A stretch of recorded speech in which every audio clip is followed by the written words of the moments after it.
তাহলে মোল্লাও তৃণমূলের নেতা ছিল এবং বা এখনও আছে, আমি ঠিক জানি না। তো এইগুলো তাদের কাছ থেকে পাওয়া স্বাভাবিক। আর পিসি ভাইপো দুজন দুকান কাটা রাজনীতিক, যারা সকাল দুপুর মিথ্যে, কিভাবে যে মিথ্যে কথা বলেন এখন মুশকিল হয়ে যাচ্ছে ওদের, যে ওদের মিথ্যেগুলো ধরা পড়ে যাচ্ছে। কারণ উনি 2 ঘন্টা আগে কি বলেছেন 2 ঘন্টা বাদে সেটা ভুলে যাচ্ছেন। অনুসন্ধান করলে আরও পাওয়া যাবে।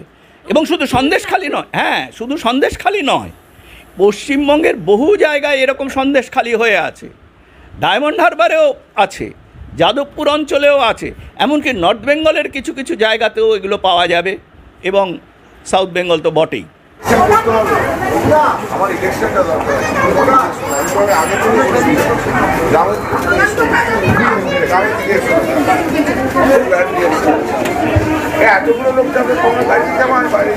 তো কল্যাণ বন্দ্যোপাধ্যায় যেটা বলেছেন তার মধ্যে খানিকটা সত্য থাকলেও আমার মনে হয় তৃণমূলে যারা ভোটার তারা এগুলো নিয়ে খুব মানে কিছু খারাপ মনে করবে না, কারণ তারা পিঠে খাওয়ায় এবং তৃণমূলের নেতারা পিঠে খান। শ্রীরামপুরে কল্যাণ বন্দ্যোপাধ্যায় প্রার্থী আমার মনে হয় তার সম্পূর্ণ অধিকার আছে তিনি কাকে সঙ্গে গাড়িতে নেবেন আর কাকে গাড়িতে নেবেন না। দেখুন, এইসব তৃণমূলী নেতাদের কথা তুলে লাভ নেই, কে কি বলল না বলল। এক মুহূর্তে পিসি ভাইপোর থেকে একটা ধমক পাবে, সঙ্গে সঙ্গে ঘুরে যাবে। আবার পিসি ভাইপো যদি বলে এটা বলবি, এরা গড়গড় করে সেটা বলে যাবে। অনেকটা জোকারের মতো। এদের নিয়ে আমি কোনো রকম, দিল্লিতে ভোট নেই, রাজস্থানে হাফাপ হয়ে যাবে, মধ্যপ্রদেশেও তাই হবে, উড়িষ্যাতেও ভোট নেই। ভোটটা আসবে কোথা থেকে? মগের মুল্লুক থেকে। যখন ইচ্ছে হলো যে কোনো লোককে যে কোনো কোয়ালিফিকেশান নিয়ে শিক্ষক হিসেবে নিয়োগ করলেন, সেটা কি মগের মুলুক না মগদের যারা তাড়িয়েছিল সেই জেহাদি মানুষদের মুলুক? দেখো শ্রেয়া, আমি তোমাদের এখানে এর আগেও বলেছিলাম যে সারা পশ্চিমবঙ্গে পিসি ভাইপো কোম্পানি যেভাবে জেহাদিদের তোল্লা দিয়েছে এবং যেভাবে শেখ শাহজাহান এই সন্দেশখালিতে কাজকর্ম করতো, পিঠে খাওয়া থেকে ধরে সব কিছুতে, এরকম বহু সন্দেশখালি সারা পশ্চিমবঙ্গ জুড়ে এরা করেছে। পিসি ভাইপো are the প্রমোটার্স of these Sandeshkhali Shahjahan and company, not only in Sandeshkhali, through out the state. সেখানে শাহজাহানের ঘনিষ্ঠ আবু তালেব মোল্লার বাড়িতে এটা পাওয়া যাবে, তাই তো এটার অসুবিধার কি আছে? পিসি ভাইপো কোম্পানিকে এখন তাদের গুণগ্রাহী এবং পশ্চিমবঙ্গের বিভিন্ন যে অর্থনৈতিক দুর্নীতির ভাগ পাওয়া লোক ছাড়া এবং জেহাদি লোক ছাড়া অন্যদের যাদের ভোট তারা পাবে সেই ভোটটা তাদেরকে লুট করেই পেতে হবে, এবং লুট করার প্রধান হাতিয়ার হচ্ছে এইসব অস্ত্রশস্ত্র। তো এটা তো সেই সব তৃণমূল কোম্পানির, আবু তালেব মোল্লাও তৃণমূলের নেতা ছিল এবং বা এখনও আছে, আমি ঠিক জানি না। তো এইগুলো তাদের কাছ থেকে পাওয়া স্বাভাবিক। আর পিসি ভাইপো দুজন দুকান কাটা রাজনীতিক, যারা সকাল দুপুর মিথ্যে, কিভাবে যে মিথ্যে কথা বলেন এখন মুশকিল হয়ে যাচ্ছে ওদের, যে ওদের মিথ্যেগুলো ধরা পড়ে যাচ্ছে। কারণ উনি 2 ঘন্টা আগে কি বলেছেন 2 ঘন্টা বাদে সেটা ভুলে যাচ্ছেন। একেবারে দেখা গেল প্রচার গাড়ি থেকে একেবারে কল্যাণ বন্দ্যোপাধ্যায়, তিনি শ্রীরামপুরের তৃণমূল প্রার্থী, তিনি কাঞ্চন মল্লিক তাকে গাড়ি থেকে নেমে যেতে বললেন প্রচার গাড়ি থেকে, এবং তিনি বলেছেন যে মহিলারা রিয়াক্ট করছে, গ্রামে আসবেন না। দেখুন, কল্যাণ বন্দ্যোপাধ্যায় তৃণমূলের স্বনামধন্য এমপি এবং তিনি এবারে ভোটেও লড়াই করছেন ওই একই শ্রীরামপুর থেকে। আর কাঞ্চন মল্লিক তৃণমূলের এমএলএ এবং তৃণমূলী চারিত্রিক বৈশিষ্ট্য সবই ওনার মধ্যে আছে।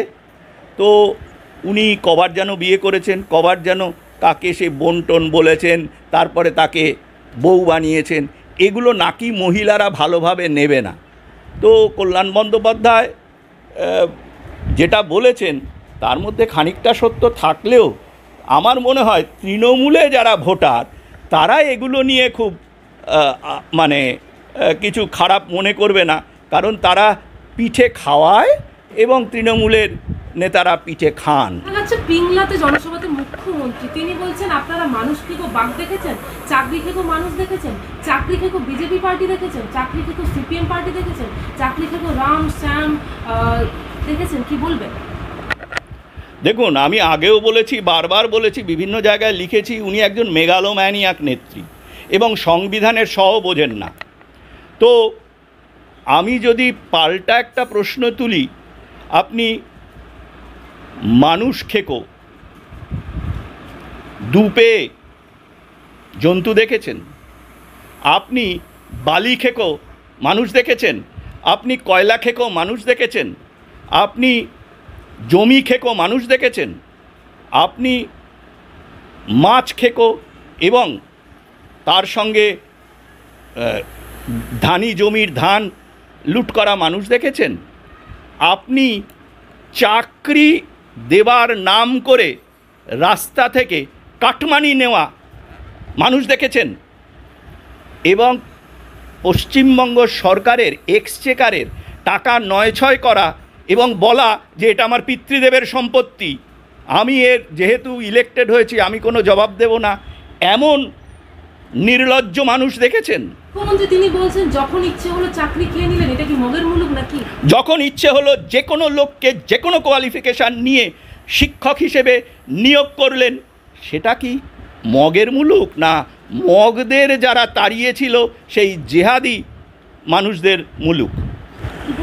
একজন হায়ার সেকেন্ডারির পরে একটা জাল MBA ডিগ্রি, যার ব্যবসার কোনো পরিষ্কার রিটার্ন পাওয়া যায়নি এবং যার অ্যাসেট ৬,০০০ পাতার জমা দিতে হয়, এরকম একজন মানুষ জজেদের সম্পর্কে যে মন্তব্য করেছেন, এটার একটাই কারণ যে পিসি ভাইপো কোম্পানি এবং তাদের সমস্ত যারা এজেন্ট, তাদের চুরি কাটমানি এগুলো ধরা পড়ে গেছে এবং ভারতীয় বিচারপতিদের যে সম্মান, সেই সম্মানকে এরা ধুলোয় লুটিয়ে দিচ্ছে। এরা সংবিধান মানে না, এরা কিচ্ছু মানে না, আমরা যা খুশি তাই করব এবং আমাদেরকে কেউ কিছু বলতে গেলেই আমরা ইলেকশানে আমরা ম্যাক্সিমাম রিগিং করব এবং চেঁচিয়ে যাব। এ তো পাগলের প্রলাপ।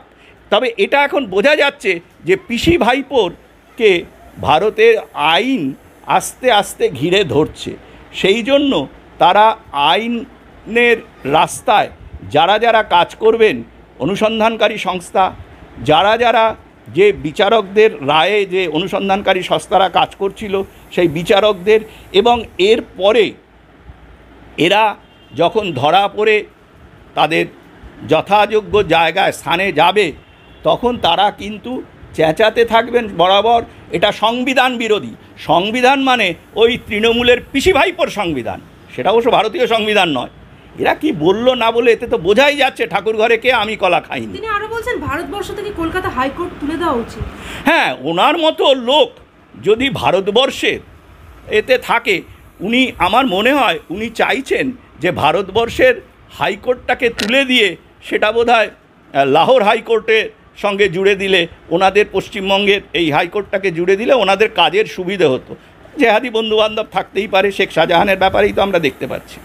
একেবারে মুখ্যমন্ত্রী তিনি বলছেন যে বিনা পয়সায় রেশন আমরা দিই, কেন্দ্র সরকার দেয় না। দেখুন, একটা চরম মিথ্যেবাদী যা খুশি তাই বলে যাচ্ছেন এবং উনি যে রেশনের চালটা দিচ্ছেন FCI গোডাউন, সেটা কাদের? সেন্ট্রাল গভর্নমেন্টের। এবং প্রধানমন্ত্রী ওই সেই অন্ন যোজনার যে স্কিমটা আছে সেইটাকেই উনি নাম পাল্টে নিজের রাজ্যের নামে চালাচ্ছেন। আর আমরা দিই মানে কি? তৃণমূল কোম্পানি, দোকান কাটা চোরগুলো যারা জেল খাটছে, যেই খাদ্যমন্ত্রী চাল চুরি করে জেল খাটছে, সেই খাদ্যমন্ত্রী যার অর্ডারে দিচ্ছে, তিনি কার পিতৃদেবের রেশন দিচ্ছেন? কারোর পিতৃদেবের সম্পত্তি নয়। এদের বক্তব্য হচ্ছে কেন্দ্রীয় টাকা, কেন্দ্রীয় স্কিম, কেন্দ্রীয় জিনিস আমরা আমাদের মতো করে বিলোবো, আমাদের যতটা সম্ভব কাটমানি খাবার খাবো, কেউ কিছু বলতে এলেই বলবো আমরা দিচ্ছি, আমরা দিচ্ছি। উনি কী করে দেবেন? একটা রাজ্যের কি ক্ষমতা আছে? এবং মুখ্যমন্ত্রীর, আমি বারবারই বলছি, মুখ্যমন্ত্রী সহ যে কোনো মন্ত্রীর একটা টাকা খরচা করার রাইট নেই। খরচা করে কিন্তু সেক্রেটারিরা with the approval of the chief secretary. This is the rule. আসলে যারা লেখাপড়া জানে না, অশিক্ষিত লোক যা খুশি পাগলের মতো বলে যায়, আর তাদের কিছু দুর্নীতিগ্রস্ত কিছু মূর্খ মানুষকে সেগুলোকে বিশ্বাস করাতে বলে। তবে আমার ধারণা এখন পশ্চিমবঙ্গের মানুষ সবাই বুঝে গেছে পিসি ভাইপোর চরিত্র কী এবং কেন তারা এই কথাগুলো বলছে। 26,000 ছেলে মেয়েকে চাকরি দেওয়ার সময় কার থেকে কত টাকা কাটমানি নিয়েছিলেন আপনার লোকেরা, সেইগুলো কি নেওয়া যায়? আর বেআইনি চাকরি দিলে, বেআইনি কাজ করলে ধরা পড়তে হয়, কাটমানি নেওয়াটা বেআইনি। ওনাকে মনে করিয়ে দিই যে ভারতীয় সংবিধানে এইভাবে কাটমানি নেওয়াটা বেআইনি। ওনার লোকগুলো ইনক্লুডিং ওই ওনার যে মন্ত্রী, যিনি আবার পার্টির বোধহয় জেনারেল সেক্রেটারি না কি ছিলেন, সে বিশাল চেহারার বিশাল বপুর মন্ত্রী, তিনি সহ ওনার সিলেক্ট করা যেই সব উচ্চপদস্থ মানুষগুলো ধরা পড়ে শিক্ষা দপ্তরের জেলে আছে, তারা প্রত্যেকেই কিন্তু এই কাটমানির জন্য দায়ী।